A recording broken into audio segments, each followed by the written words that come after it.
The Old Road's Path. I've always been a straightforward guy, no time for mysteries or ghost stories. My name's Marcos, and I live in a small village where life is slow and calm. My job in the city makes me take the same road home every night, a secluded, winding path lined with ancient trees. They call it the Old Road, and let me tell you, it's the kind of place you don't want to be at night. But since I knew every twist and turn, I thought nothing could surprise me there. One Friday, I left work later than usual. The sky was heavy, covered in dark clouds, and a fine mist had turned into a dense, cold curtain of rain. It was well past midnight when I turned onto the old road. The dashboard clock read 2:30 a.m., and the world outside was pitch black, save for the car headlights illuminating the wet asphalt and the shapes of trees swaying in the wind. An oppressive silence filled the air, broken only by the sound of rain, and I felt an unsettling sensation, as if I was being watched. The tension mounted with every mile, and then suddenly I saw something that made my heart race. There on the shoulder, barely visible in the faint glow of my headlights, stood a figure, a woman, still as stone, dressed in white with long, dark hair covering her face. She was just standing there as if waiting for someone or something. I hesitated but slowed down, curiosity pulling me in. Rolling down the window, I asked, "Ma'am, do you need help?"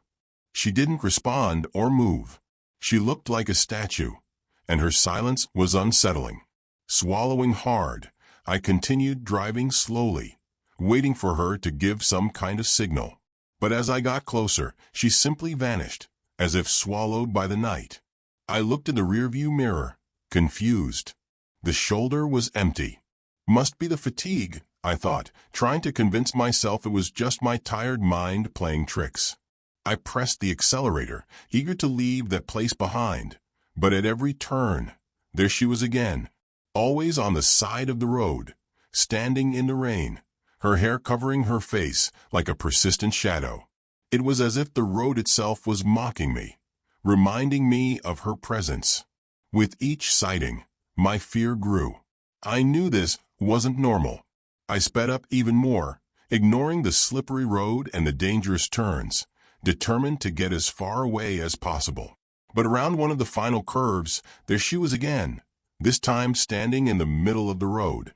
With no time to think, I swerved hard to avoid her, but lost control of the car.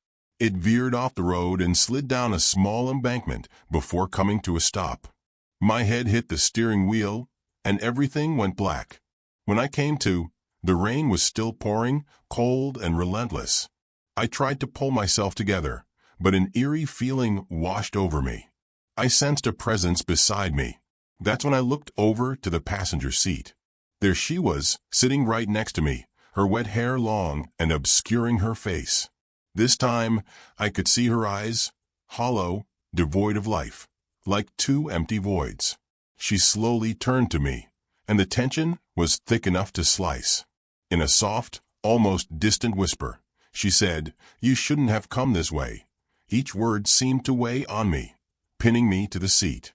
A terror I had never felt before gripped every fiber of my being, freezing me in place. Driven by sheer panic, I somehow managed to unfasten my seatbelt and bolt from the car, feeling the rain and cold wind sting my skin. I didn't look back. I just ran as fast as I could. Minutes later, I spotted a gas station in the distance on the main road. I stumbled inside, out of breath, seeking help from the attendant, who looked at me with a mix of concern and confusion as I stammered, still shaking. I told him what I had seen, and he just nodded, his expression one of someone familiar with the tale. Over the next few days, I tried to piece myself back together. I told a few friends and family members, and they all said they'd heard about that woman. Some say she's the spirit of someone who died on the old road years ago. Some say she's waiting for someone who never arrived, while others claim she's searching for company in the darkness. Since that night, I've started taking alternative routes, avoiding that road as much as possible. But no matter where I go, rainy nights have never been the same. The shadow in the treehouse. That house of my grandparents had always been my sanctuary. It was nestled deep in the woods, surrounded by towering trees, filled with the comforting smell of aged wood and silence. But the backyard held something even more special. The treehouse my grandfather built just for me. He constructed it in an old oak, so grand and ancient that it felt like it held secrets from countless lifetimes. To me, it was a fortress, a world all my own, where I spent hours immersed in play and imaginary conversations with my friend. As a child, I believed I was never alone up there, even if no one else could see her. Years passed, and life pulled me away from that place. Summer visits to the treehouse became less frequent until one day they stopped altogether. Now an adult, fate had led me back to that house, now empty, touched by the years. My grandparents were gone, and the home itself, once so lively, was now blanketed in moss and the chill of neglect. But the treehouse still stood in the yard, weathered but steadfast. Seeing it again filled me with a mixture of nostalgia and a slight unease, as though I was on the verge of revisiting a forgotten part of myself.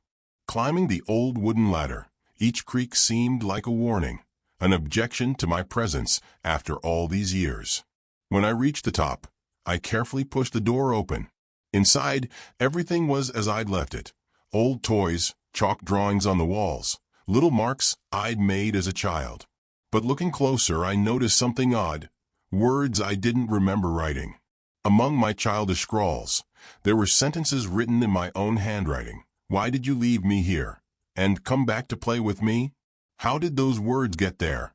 A heavy sensation enveloped me, like a dense fog, as I tried to make sense of what I was seeing. Suddenly, one of the old toys fell, shattering the silence with a dull thud. I turned around, and that familiar, faint giggle, a child's laugh, echoed through the small space. My eyes darted around, searching for another person, but there was only darkness.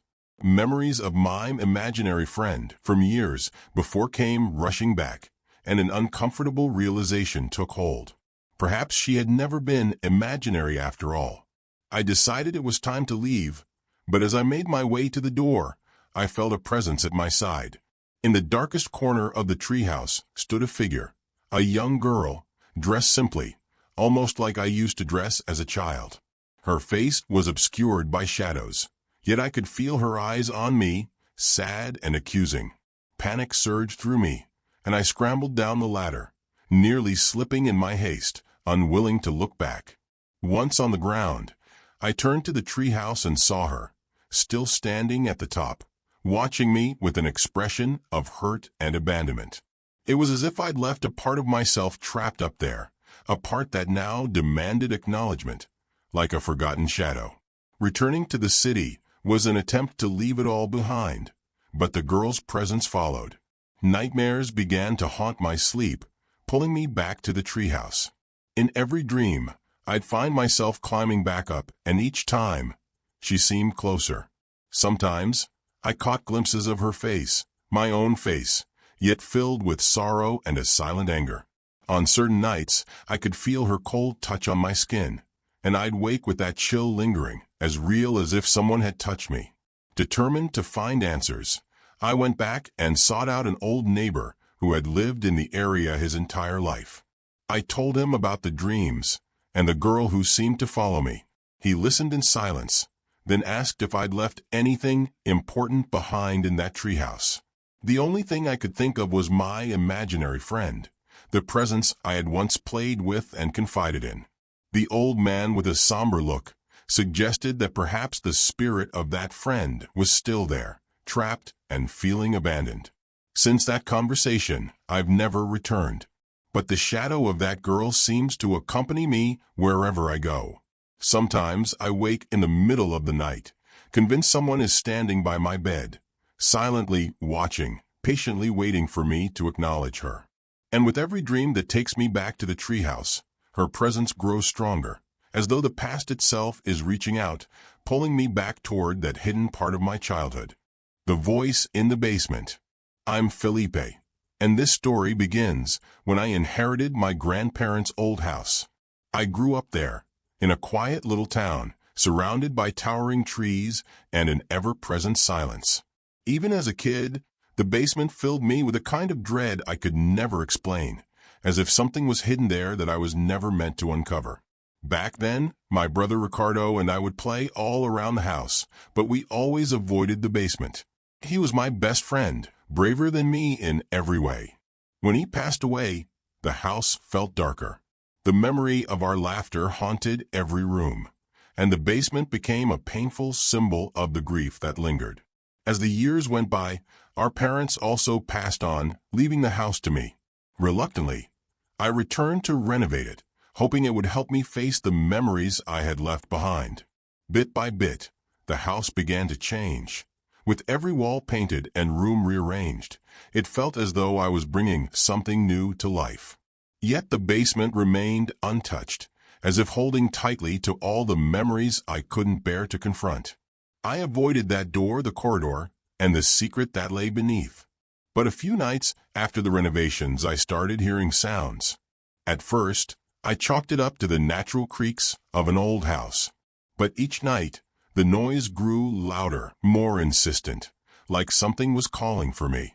It was a muffled whisper, a sound that seemed to come from below, growing steadily until one night, it became unmistakably clear. It was a voice. Mustering all the courage I had, I grabbed a flashlight and made my way down the basement stairs, heart racing with every step. The air grew colder as I descended, thick with the musty scent of forgotten things.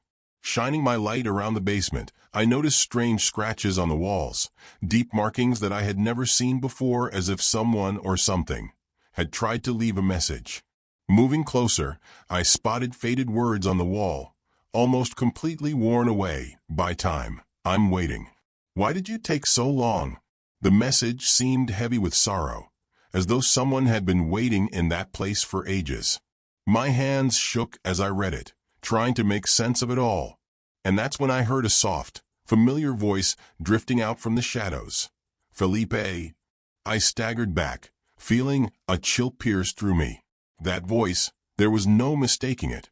It was Ricardo. Why didn't you find me? He whispered, the sound both closer and filled with despair. I was terrified, but part of me needed to understand.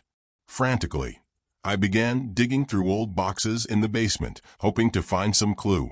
Buried beneath forgotten objects, I found a worn rubber ball, the one we used to play with as kids. The moment I touched it, a shiver ran down my spine, like I was holding something that no longer belonged to this world. The whispers ceased as soon as I touched the ball, but the atmosphere grew heavier, suffocating. Then, with a resounding crash, the basement door slammed shut, making the entire room shudder. I rushed toward it, desperate to get out, but it felt locked by some invisible force. As I struggled to escape, I saw shadows shifting along the walls, forming distorted faces with hollow eyes, filled with sadness, as if they were souls trapped in that darkness. One of the faces, clearer than the others, belonged to a child, Ricardo's face. His gaze followed me, and I felt an icy touch on my shoulder. With a final, chilling whisper, he said, "Please set me free." I screamed, and the door finally swung open. I bolted up the stairs, never once looking back, slamming the basement door shut behind me, as though they could keep whatever lurked inside from following.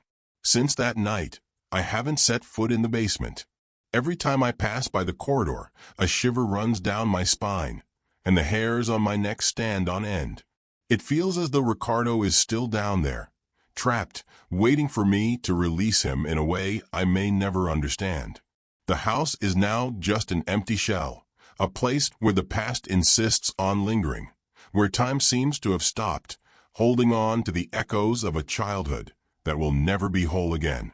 The mirror in the old inn. I always dreamed of a peaceful life away from the chaos of the city. So when I had the chance to work in a remote village, I knew it was the fresh start I needed.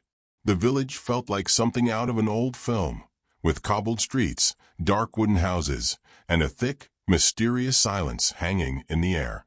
The villagers looked at me with eyes that seemed to hold a quiet, concealed knowledge, as though guarding a secret they couldn't or wouldn't share. With limited lodging options, I ended up at the village's only inn, a weathered, dimly lit place down a narrow street where even the street lamps seemed tired. The innkeeper, an older woman with a knowing gaze and a reserved smile, handed me a key and pointed me to a room upstairs, offering no more than a brief nod. The stairs creaked underfoot, and the narrow corridor felt stifling, every creak of the floorboards amplifying the weight of silence around me.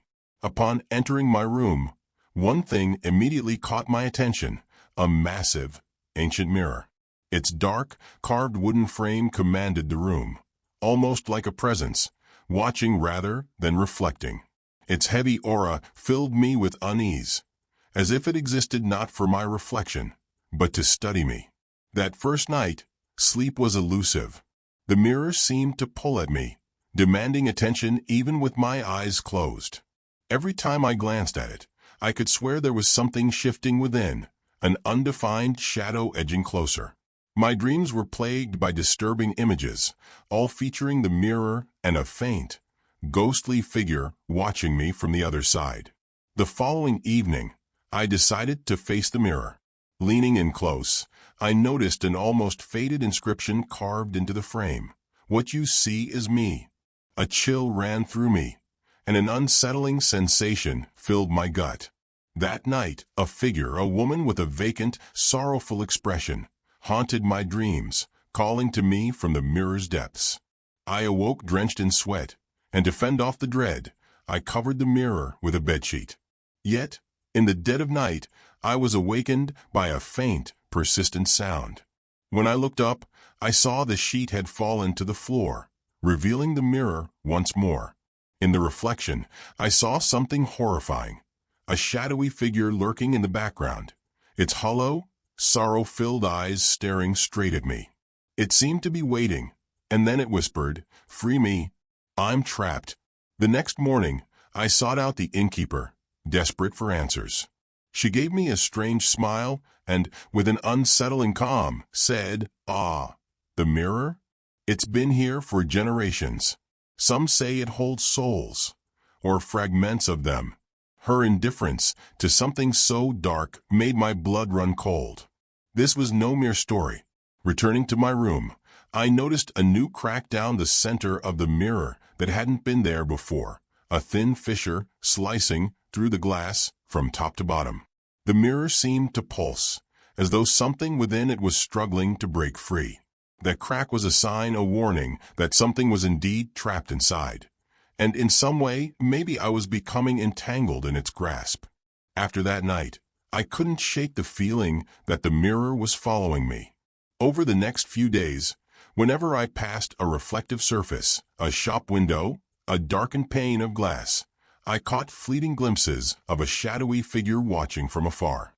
It was as though a part of me had been captured in that ancient frame, and that silent shadow was now bound to me, following wherever I went, silently waiting. The village cemetery. In the quiet village of Santa Luzia, where every family seemed to carry its own dark secrets, there was one place avoided by all come nightfall: the old cemetery atop the hill. Surrounded by skeletal trees with twisted branches, the cemetery was infamous for being haunted. Decades ago, a deadly epidemic had swept through the village, taking lives so quickly that the dead were buried hastily, without proper rites. Rumor had it that the souls of these victims were trapped there, unable to find peace. Every year, during the autumn festival, the bravest teens in the village would challenge each other to climb the hill and face the cemetery, a rite of passage among the youth. That year, Julio, the new boy in the village, decided to join Lucas, Mariana, and Sofia, 3 local friends. Flashlights in hand, they began their climb. A dense fog surrounded the path, swallowing their view and making it impossible to see more than a few steps ahead. As they walked, the silence was interrupted by a strange sound, the soft rustling of leaves, though there was no wind. The trees seemed to whisper to one another, as if aware of the group's presence. Julio felt a growing heaviness with each step, as though they were crossing into a place where something dark awaited them. He looked at his friends, noticing their tense expressions and restless glances. At last, they reached the rusted cemetery gate, which swung open on its own with a chilling creak. Julio stepped forward, followed closely by the others, and the air grew stifling. The gravestones, moss-covered and askew, seemed to tell forgotten tales of sorrow. Illuminating one with his flashlight, Julio read a faded inscription, "Died at 12. Never at rest." A chill ran down his spine, and just as he was about to warn his friends, he heard a mournful whisper, "You shouldn't be here." The sound came from all directions, filled with sadness and anger. Then, a childlike laugh echoed from afar, followed by murmurs drawing nearer with each passing second. Julio felt something cold tug at his sleeve, as though an invisible hand were holding him back. Lucas shouted, claiming he felt an icy touch on his shoulder. The group huddled together, trembling with fear. When they tried to retrace their steps, each path led them back to the same dry tree in the cemetery center, surrounded by cracked headstones. Around them, shadows seemed to dance among the gravestones, forming pale figures with hollow faces, their sad eyes watching from a distance. Mariana sobbed quietly, while Sophia clung to Julio's arm, her grip like a vice. In desperation, they began running in circles, lost in the cemetery's darkness. In a brief moment of hope, Julio caught sight of the gate in the distance, swaying in the fog. He shouted to his friends and sprinted toward the exit, but as he glanced back, he saw they were motionless, as though something were holding them. He called for them, but the voices around him grew louder, and the shadowy figures wore twisted smiles of satisfaction. "Come back, we're not finished," murmured a child's voice. In a surge of courage and panic, Julio ran alone, not daring to look back. Upon crossing the gate, he fell to his knees, listening as the voices faded into the fog, swallowed by the cemetery's eerie silence.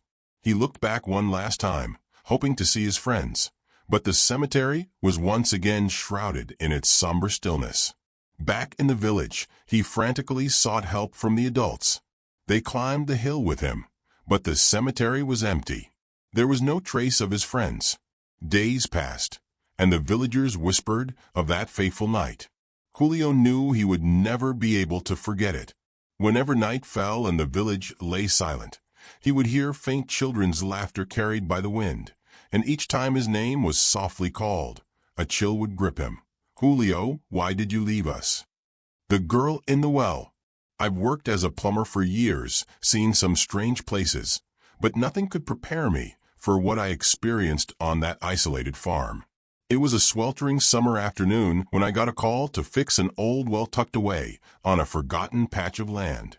The place was overgrown, with an unsettling aura that clung to everything. When I arrived, the owner, a weary old man, came out to greet me. He looked at me with an expression heavy with unspoken memories, and with a tone that seemed to carry an unshakable burden. He pointed towards the well and said something that sent a chill down my spine. "Be careful with what you hear. That well, it holds stories." I tried to shrug off the unease, but something about his tone lingered.